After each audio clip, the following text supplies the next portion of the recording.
especial também à Argentina, a Buenos Aires. Lá está o repórter Sérgio Gabriel. Sérgio, bom dia. Como você acompanhou aí essa segunda-feira, depois do anúncio da morte de Francisco I e as primeiras horas da terça? Oi, bom dia para vocês. O clima aqui na Argentina é de comoção, tristeza, né?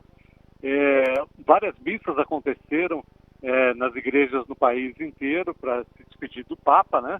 A maior delas na Basílica de Flores, né?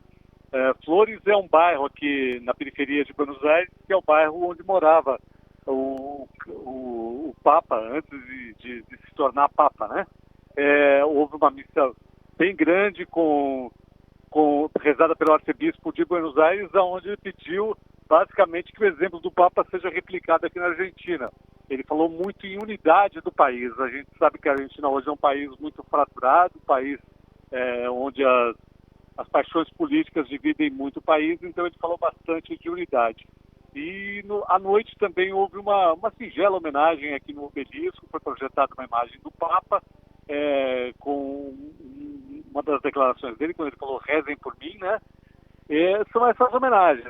A cidade está tranquila, a cidade está normal, funcionando normalmente, mas a gente sente que há esse clima de tristeza, né, de comoção e de respeito pela morte do Papa Francisco. Há uma relação política também, até destacada anteriormente pelo Sabino aqui no Manhã Bandeirantes, Sérgio, porque Javier Milei criticou os posicionamentos um pouco mais progressistas do Papa Francisco, principalmente durante a campanha que o elegeu presidente da Argentina. Mas ontem, ao se posicionar, adotou um discurso bem mais moderado, né? Sim, é verdade. Durante a campanha política houve uma série de ofensas, né, do então candidato Javier Milei em relação ao Papa Francisco. Ontem ele anunciou que ele vai ao funeral e ele disse que, apesar de todas as diferenças que já existiram entre ele e o Papa Francisco, ele se sente muito honrado de ter conhecido o Papa Francisco. Esse episódio com Milei foi um dos últimos episódios com os poderosos argentinos. O Papa Francisco, né, durante o período em que ele foi cardeal aqui em Buenos Aires, ele também teve discussões com o casal Kirchner, em especial com Néstor Kirchner, houve discussões com então, o presidente Maurício Macri. O Papa Francisco, ele sempre foi uma pessoa, durante toda a jornada espiritual dele, durante todo o tempo de sacerdócio, né, muito ligado aos mais vulneráveis e sempre exigindo medidas efetivas para combater a desigualdade social, e sempre teve uma relação conturbada com os mais poderosos, né? com os presidentes, com as pessoas que estavam no poder aqui na Argentina. Ele sempre incomodou um pouco essas pessoas. Então, essa foi uma característica dele como cardeal e uma característica do Papa Francisco também como Papa, né?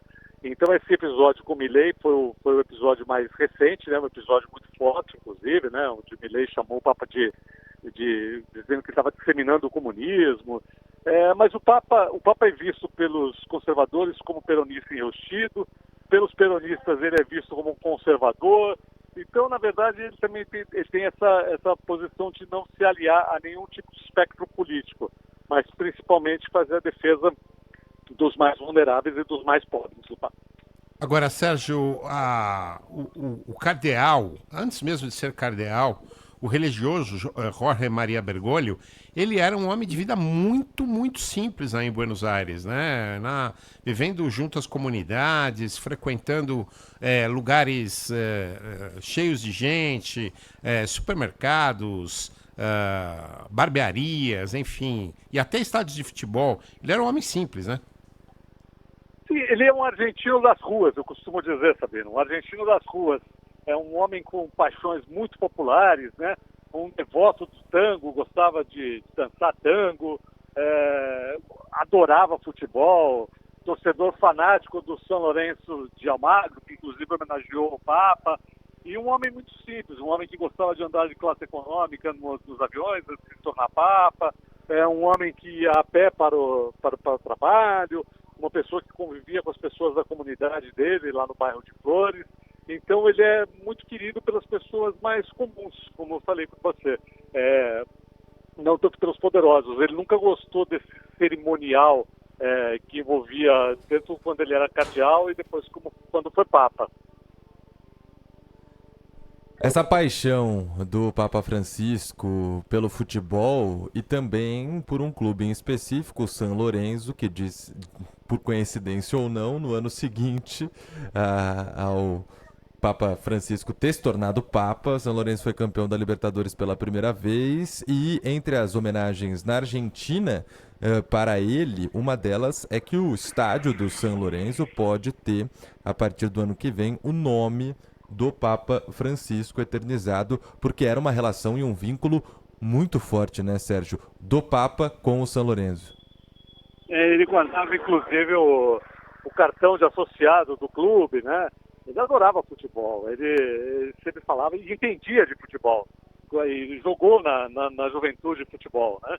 Então ele tem essa relação muito grande com o clube, com o San Lorenzo e com o futebol argentino. É o que eu acabei de dizer, é um cara com paixões muito populares, com uma ligação muito grande com as pessoas mais comuns. E são essas pessoas que justamente estão mais comovidas e que estão homenageando o Papa neste momento. Sérgio Gabriel, enviado do Grupo Bandeirantes à Argentina, trazendo a repercussão sobre o falecimento do Papa Francisco, direto de sua terra natal. Obrigado, Sérgio. Muito obrigado a vocês. Um abraço. Obrigado, Sérgio. Obrigado.